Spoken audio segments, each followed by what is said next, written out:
వారి ప్రశ్న.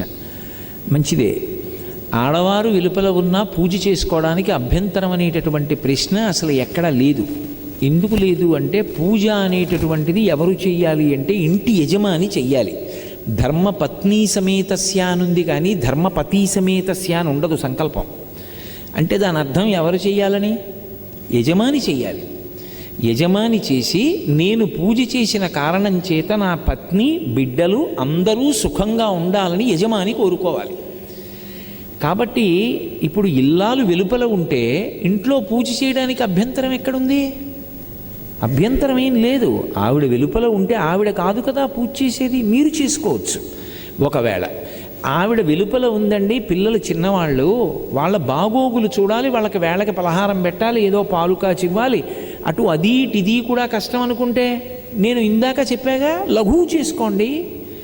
ఈశ్వర ఈ 3 రోజులో 4 రోజులో లఘువుగా చేస్తాను పూజ. ఎందుకని అంటే కుటుంబ నిర్వహణ యందు సమయం కొంచెం ఎక్కువ కావలసి వచ్చింది, అందుకని తక్కువ పూజ చేస్తున్నాను, దీన్ని పూర్ణం చేసి నన్ను అనుగ్రహించు అనండి, ఏమీ దోషం రాదు.